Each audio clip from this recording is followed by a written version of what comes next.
Assalamualaikum warahmatullahi wabarakatuh. Bismillah, alhamdulillah, wassalatu wassalamu ala rasulillah, la hawla wa la quwata illa billah, amma ba'd.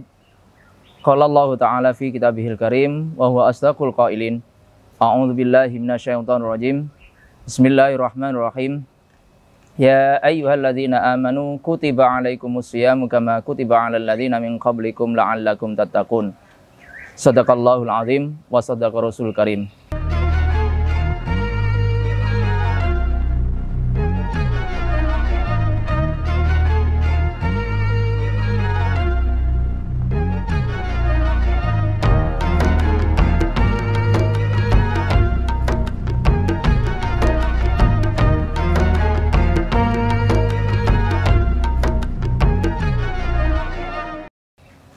Kepada yang terhormat para shoimin dan shoimat yang dimuliakan oleh Allah, alhamdulillah pada kesempatan hari ini kita masih diberikan kesehatan oleh Allah Subhanahu wa taala sehingga kita bisa beraktivitas dalam keadaan sehat walafiat dan dalam keadaan iman serta Islam. Dalam hal ini saya akan menyampaikan tentang dirasa Islamiyah, tentang hubungan sholat dan puasa. Dilihat dari sisi sah dan tidaknya puasa ataupun sholat, masing-masing tidak ada pengaruh. Akan tetapi ketika sholatnya seseorang itu sengaja ditinggalkan, maka seseorang tersebut akan menjadikan dirinya jadi seorang kafir. Sehingga ketika seseorang itu kafir, maka puasanya seseorang itu tidak akan diterima oleh Allah. Kenapa? Karena ketika seseorang itu diwajibkan untuk berpuasa, syarat sahnya adalah beragama Islam. Oleh karena itu, hendaknya apabila seseorang itu berpuasa atau mengerjakan kegiatan ibadah apapun, itu hendaknya diawali dengan tajdidul iman. Bagaimana tajdidul iman atau memperbarui iman itu? Yaitu dengan qaul atau ucapan la ilaha illallah Muhammadur Rasulullah, atau dengan ucapan syahadatain, asyhadu alla ilaha illallah wa asyhadu anna Muhammadar Rasulullah. Dengan harapan apa? Dengan harapan dengan membaca kalimat syahadatain atau kalimat tauhid, maka imannya seorang itu terbaharui, menjadi baru kembali. Sehingga puasanya seseorang itu diterima oleh Allah, sah. Sedangkan apabila seseorang tersebut dengan sengaja meninggalkan sholatnya, maka otomatis seseorang tersebut akan keluar dari agama Islam. Sebagaimana sabda Rasulullah SAW yang berbunyi, al-ahdu bainana wa bainahum as-shalah, faman tarakahu faqad kafar. Perjanjian antara diri kami dan mereka itu terdapat pada sholatnya.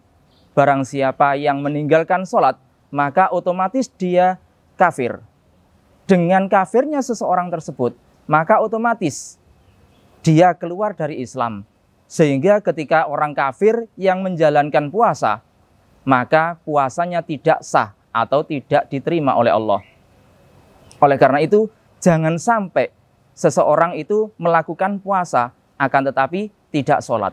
Meskipun antara sholat dan puasa ini tidak ada hubungan sama sekali. Berbeda antara sholat dan wudhu. Ketika seseorang akan melaksanakan wudhu, maka untuk sah sholatnya, ketika seseorang akan melaksanakan sholat, maka sholatnya sah apabila didahului wudhu.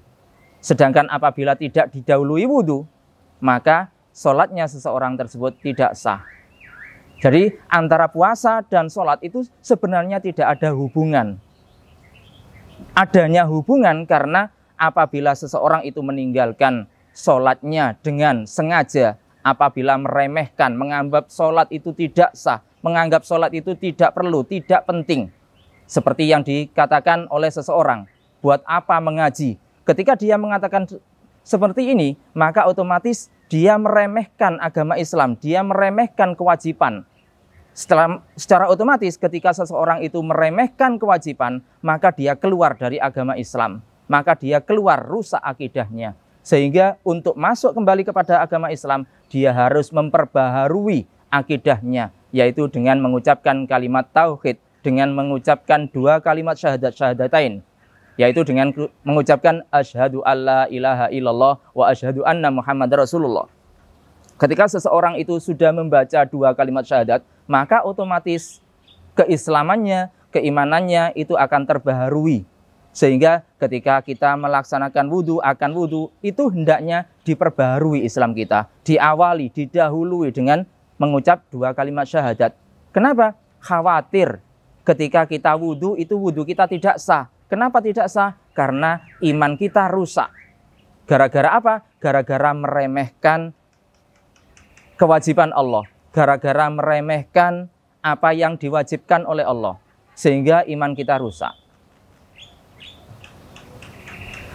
Apabila iman kita rusak, maka secara otomatis segala ibadah yang kita lakukan, segala ibadah yang kita laksanakan, maka tidak akan diterima oleh Allah, alias tidak sah. Hubungan sholat dan puasa, ya. Kalau sholat itu tidak bisa ditinggalkan seseorang dalam keadaan bagaimanapun. Selama seseorang itu masih mempunyai kesadaran, akal pikirannya masih bisa diajak untuk berpikir, maka dia masih berkewajiban untuk melaksanakan sholat. Meskipun dia berbaring di atas tempat tidur, meskipun dia berbaring di rumah sakit, selama akal pikirannya itu masih sadar, maka dia berkewajiban untuk sholat. Apalagi orang yang dalam keadaan sehat, segar bugar, kok dia tidak mengerjakan sholat, mengatakan tidak penting sholat. Untuk apa sholat? Apabila orang tersebut mengatakan hal yang demikian, maka ibadah semuanya, termasuk sholatnya yang setelah dia mengatakan bahwa tidak penting sholat, untuk apa sholat? Maka semua ibadahnya tidak akan diterima oleh Allah. Gara-gara apa? Gara-gara rusak imannya. Supaya ibadahnya diterima kembali oleh Allah, kebaikannya diterima kembali oleh Allah, maka dia harus memperbarui imannya dengan mengucapkan syahadatain atau kalimat tauhid. Bersaksi bahwa tidak ada Tuhan selain Allah. Bersaksi bahwa Nabi Muhammad adalah utusan Allah. Berbeda dengan puasa. Ketika seseorang berpuasa, dia tidak mampu untuk melaksanakan puasa. Boleh tidak puasa dengan mengganti puasanya di waktu yang lain, di waktu yang akan datang. Sebagaimana firman Allah di dalam Quran surat Al-Baqarah ayat 184. Faman kana minkum maridun, dan barang siapa di antara kalian yang dalam keadaan sakit, fa'iddatum min ayyamin ukhor, maka hendaknya dia mengganti di hari yang lain. Berbeda dengan puasa, ketika dia berbeda dengan sholat, ketika dia meninggalkan sholat tidak bisa diganti di waktu yang lain. Kalau puasa bisa diganti pada waktu yang lain. Ketika pada waktu bulan Ramadan seseorang tidak mampu untuk berpuasa, bisa diganti dengan waktu yang lain. Karena sakit, karena bepergian. Sedangkan ketika sholat, seseorang dalam keadaan bepergian, dalam keadaan sakit, dia tetap berkewajiban untuk melaksanakan. Ketika dia bepergian, dia diberi rukhsah oleh Allah, diberi keringanan oleh Allah untuk menjalankan sholatnya yang jumlahnya 4 diganti menjadi 2 rakaat. Yang asalnya 2 waktu maghrib dengan isya diganti dengan digabung, di jamak antara maghrib dengan isya, dilaksanakan di waktu maghrib atau dilaksanakan pada waktu isya. Yang jumlahnya 4 rakaat bisa dikosor, diringkas. Waktu zuhur bisa diringkas, dikosor menjadi 2 rakaat. Waktu asar bisa dikosor, diringkas menjadi 2 rakaat. Waktu isya bisa dikosor, diringkas menjadi 2 rakaat. Akan tetapi puasa, ketika seseorang itu tidak mampu, ketika seseorang itu sedang sakit, maka dia boleh tidak puasa. Ketika bahkan dia hanya bepergian, tidak sakit dia, hanya bepergian, boleh dia tidak puasa. Tapi ketika di hari lain, di luar bulan Ramadan, dia wajib qadha, dia wajib mengganti puasa yang ditinggalkan. Faman kana minkum maridun aw ala safarin fa'iddatum min ayyamin ukhor, maka hendaknya dia mengganti di kesempatan yang lainnya. Jadi antara sholat dan puasa ini sebenarnya tidak ada hubungan, tapi tidak bisa dipisahkan juga antara puasa dan sholat tersebut. Meskipun tidak ada hubungan masing-masing, tapi tidak bisa dipisahkan antara keduanya. Ya. Sebab apa? Ketika seseorang meninggalkan sholat dalam keadaan malas, ketika seseorang itu meremehkan sholat, bahwa sholat itu tidak penting, untuk apa sholat, otomatis dia keluar dari Islam, otomatis dia imannya rusak, sehingga ketika dia murtad, maka otomatis rusak dan puasanya tidak akan diterima oleh Allah. Karena syarat sah puasa adalah Islam. Oleh karena itu, ketika seseorang itu mau puasa, hendaknya diperbaharui kembali keimanannya, diperbaharui kembali keislamannya, yaitu dengan tajdidul iman, dengan membaca 2 kalimat syahadat atau dengan kalimat tauhid. Itu saja yang bisa saya sampaikan. Mudah-mudahan sedikit kultum yang saya sampaikan tersebut bisa memberikan semangat kita untuk menjalankan sholat 5 waktu, bisa memberikan semangat kepada anak-anak kita. Jangan sampai kita meremehkan kewajiban, jangan sampai mengatakan bahwa sholat itu tidak penting, bahwa sholat itu kurang penting.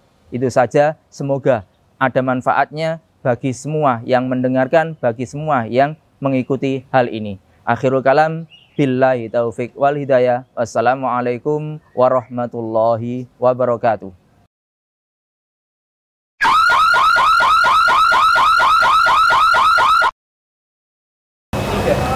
Assalamualaikum warahmatullahi wabarakatuh.